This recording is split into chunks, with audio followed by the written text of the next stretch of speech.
Imagine it was your job to protect objects of great value that are considered national treasures. Day after day, you witness hordes of tourists getting off the bus and rushing toward the place where you work. Some of those guys are half-baked from the afternoon drinking, and time after time you have to tell people, don't touch. That's not a toy. Get down from there. For God's sake, be careful. Half the time they don't understand you because they don't speak your language. Thankfully, no one on your watch has ever destroyed anything, but you are well aware that tourists have been walking disasters in other countries. We'll look at some of those things today, starting at the least expensive things damaged and then moving on to the most expensive things. To start, Italy has had lots of problems of late with tourists doing very silly things, but we think the Idiots Abroad award goes to a couple from California. In 2015, it was reported that they'd visited Rome's Colosseum, but they weren't happy just looking at things. The couple decided to carve their initials into a wall of the Colosseum and then pose with those initials for a selfie. Okay, so we can't put a price on this one, but we can say the act cost the reputation of Americans quite a lot. What's more, when the two women were asked if they didn't think that carving an initial into something over 2,000 years old was bad, they said they didn't think it was such a big deal. It was, and they were both charged with aggravated damage to a building of historical and artistic interest. For the rest of you out there, when you one day finally go visit that ancient place, you might also get to see a J and an N.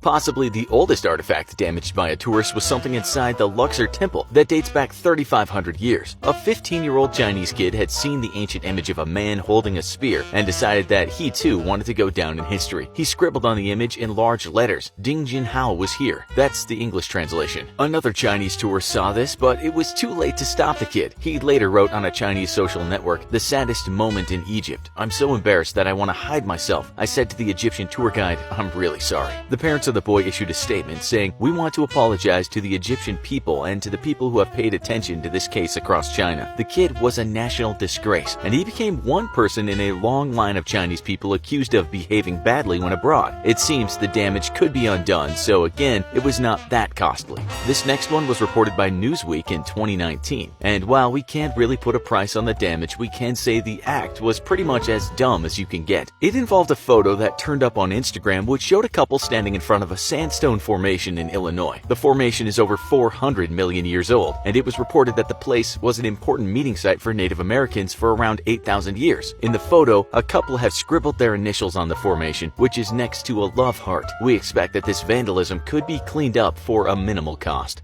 NBC News wrote about this next one in 2013. An American tourist in Italy has generated shock and outrage by snapping the finger off a 600-year-old statue at a museum in Florence. The news reports that a 55-year-old American man had seen a statue of the Virgin Mary. This was made by 15th century sculptor Giovanni D'Ambrosio, and it's considered a priceless work of art. The man from Missouri had wanted to high-five Mary. The cost of fixing the finger was not published, but since it was just a finger, we doubt the cost was high. Let's just say it was likely a cheap fix. Before any Italians out there start criticizing Americans, we'll tell you that in 2014, an Italian was visiting a museum in Milan, and he took a selfie with a sculpture known as the Drunken Satyr. The sculpture ended up losing a limb. The good news is that this was only a copy of a well-known ancient Greek sculpture, but the bad news is that it was an expensive and remarkable copy that dates back to the 19th century. Christie's estimated the value of an object like this one to be just $7,000 to $10,000. Looking at the damage, we would think it could have been fixed, although it would have taken some time and expertise.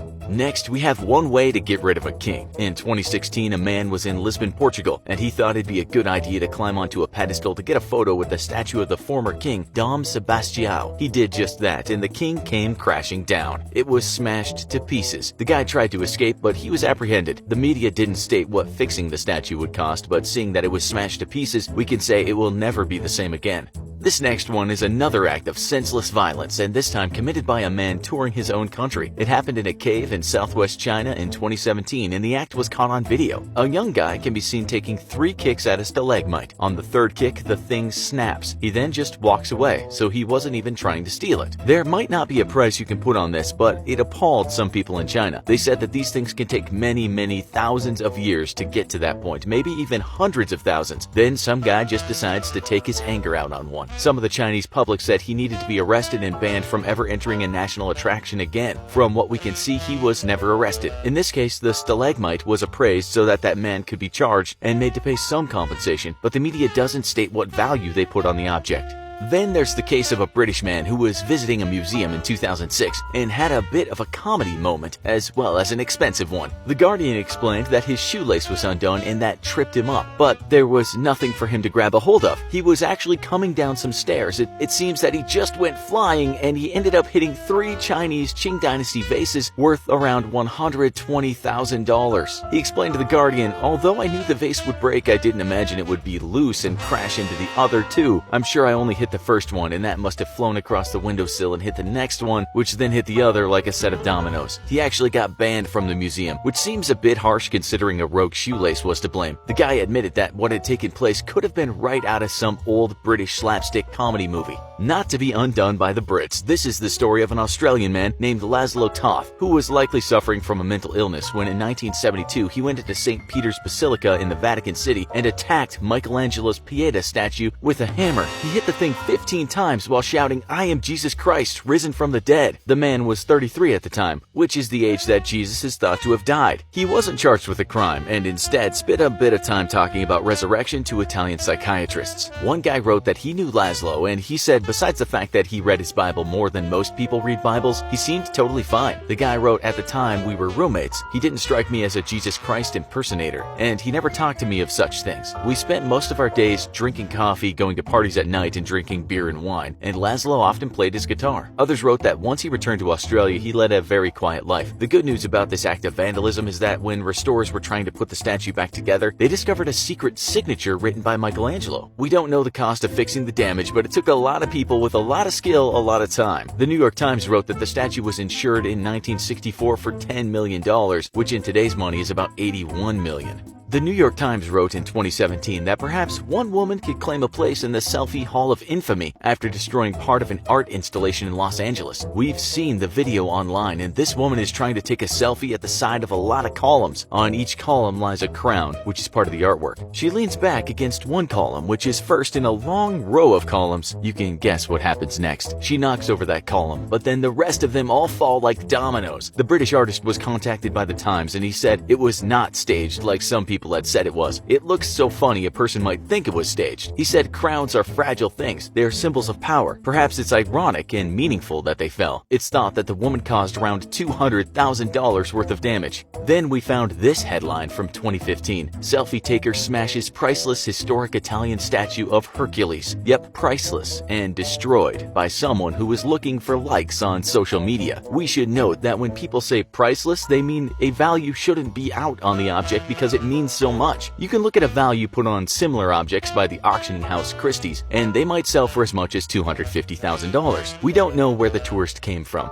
but we read that the statue was considered one of the jewels of an Italian city called Cremona. The tourist climbed on top of it and it fell. The entire thing smashed to pieces. That statue had been around since 1700, but it was no match for a selfie taker. The BBC reported in 2014 that tourists had tied so many locks to the Pont des Arts in Paris that part of the bridge had collapsed. If you didn't know, tourists might do that in the name of romance, but over 1 million locks weighs a lot, and part of the bridge just came down. So this one was a combined effort by people from all over the world. We're not sure how much it cost to fix the broken part of the bridge, but we imagine it wasn't cheap. It cost over $600,000 to add some new additions to the bridge, so we might estimate that the damage overall to be above $1 million. Next is the story of another person that tripped and caused a lot of damage. It involved a boy who had gone to visit an exhibition of Italian masterpieces in Taiwan. The 12-year-old kid, who was a little on the heavy side, was not looking where he was going. He was walking along and it seems he was listening to the group leader, only he didn't notice a table. When he hit the table, he fell forward and then he stuck out one hand. The funny thing is, if you watch the video, he kind of gets up and looks around to see if anyone had seen what he'd done. That hand went into a painting. It was called Flowers and it was painted by an Italian master called Paolo Porpora.